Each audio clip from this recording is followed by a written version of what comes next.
Well, today let's read The Tale of a Naughty Little Rabbit, which is a Peter Rabbit story based on the original tale by Beatrix Potter. And this book is published by Pearson's. In a snug little burrow beneath a tall fir tree, in the heart of the wood, lived a family of rabbits. There was Mrs. Rabbit and her 3 little daughters, Flopsy, Mopsy, Cottontail, who were all as good as gold. And then there was Peter. Here he is, look, one naughty little rabbit wearing his smart new coat.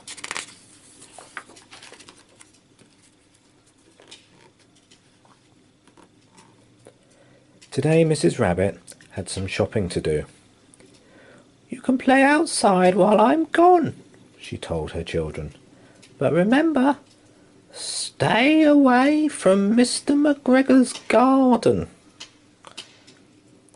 Mr. Rabbit had visited once and never came home.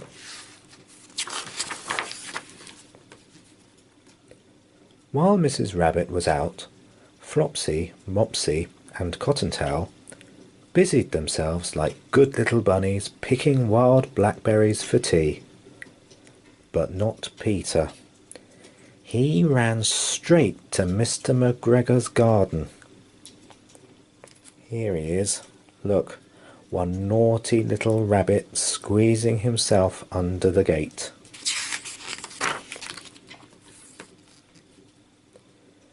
First, Peter ate some juicy fresh lettuces. Then he gobbled some crunchy green beans. Then he nibbled some spicy red radishes. Soon Peter's tummy began to feel a bit funny. He looked around for some parsley, but instead he found Mr. McGregor! Peter turned and ran as fast as his little rabbit legs would carry him, but Mr. McGregor chased after him, waving a rake and shouting, "Stop, thief!" Poor Peter was very frightened. In his panic, he couldn't remember the way back to the garden gate. He ran back and forth all over the garden, with Mr. McGregor close behind him. Here he is, look, one naughty little rabbit running for his life. As Peter dashed through the vegetable patch, one of his shoes came off. Peter kept running. He lost his other shoe in the potatoes. Without his shoes, Peter ran even faster.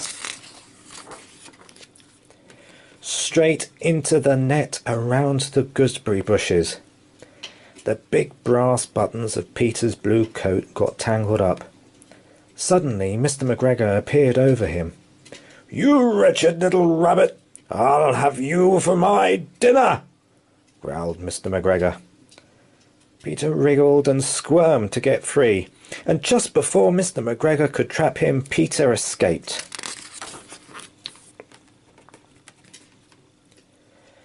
"Maybe I'll be safe in the tool shed," thought the scared little rabbit. A big green watering can seemed like the perfect hiding place, until Peter discovered how much water there was inside. But Mr. McGregor had followed him into the tool shed. He began turning over the flower pots one at a time, searching for Peter. All of a sudden, he heard a rabbity sneeze, "Achoo!" from inside the watering can. Poor Peter was out of the can in a flash. He ran away as fast as his little rabbit legs would carry him. He found his way at last back to the garden gate. Finally, Peter was safe in the wood again. He ran all the way home without stopping.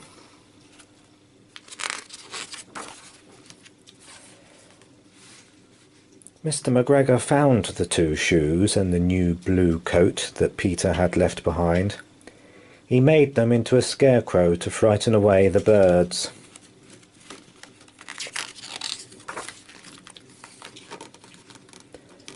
Back in the snug burrow, Mrs. Rabbit was not at all pleased that Peter had lost his shoes and coat. That evening Flopsy, Mopsy and Cottontail had a delicious feast of bread and milk and freshly picked blackberries. And Peter?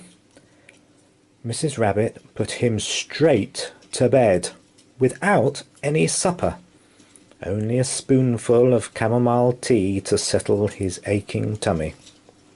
Here he is, look. One naughty little rabbit, feeling rather sorry for himself. Don't you feel sorry for him too?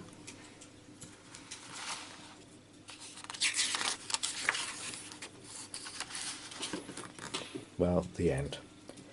I hope you enjoyed that story. Please check out some of our other Read Aloud stories, as there's lots to choose from.